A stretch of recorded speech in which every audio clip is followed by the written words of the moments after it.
पुढची बातमी संभाजीनगरमधून आहे। संभाजीनगरच्या घृष्णेश्वर मंदिरात सेवेकऱ्याला बेदम मारहाण केल्याचा प्रकार समोर आलाय।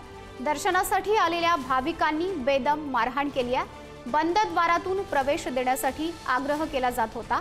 मारहाणीची ही घटना सीसीटीव्ही कॅमेऱ्यामध्ये कैद झाली आहे। दर्शनासाठी आलेल्या भाविकांकडून बेदम मारहाण केलेली आहे आणि मारहाण करतानाचा हा सीसीटीव्ही व्हिडिओ समोर आलेला आहे। मारहाणीची ही घटना सीसीटीव्हीत कैद झाली आहे।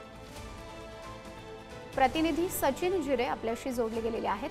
सचिन, खरं तर एकीकडे श्रावणी सोमवारचा उत्साह पाहायला मिळतोय, तर दुसरीकडे भाविकांकडूनच अशी बेदम मारहाण केल्याचं सीसीटीव्ही व्हिडिओमध्ये दिसतंय। माधुरी, खरं आहे, घृष्णेश्वर मंदिर येथे श्रावण सोमवारी लाखांच्या घरामध्ये भाविक येत असतात आणि त्यामुळे कुठेतरी बॅरिकेटिंग करून एक शिस्तबद्ध पद्धतीने आणि सुलभ असं दर्शन व्हावं यासाठी भाविकांना एका रांगेमध्ये पाठवण्यात येत होतं आणि जे 2 द्वार होते त्यामधला एक बंद करण्यात आला होता।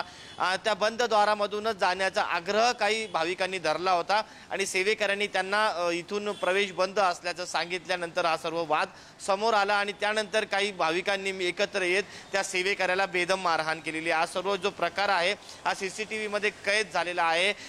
वाद वाढत असल्याचं पाहिल्यानंतर पोलिसांनी व नागरिकांनी हस्तक्षेप केला आणि हा वाद मिटवलेला असला तरी मात्र या घटनेमुळे काही काळ गोंधळाची परिस्थिती या संपूर्ण मंदिर परिसरामध्ये निर्माण झाली होती। आता संपूर्ण शांतता त्या परिसरामध्ये आहे आणि वाद सोडवण्यात आलेला आहे।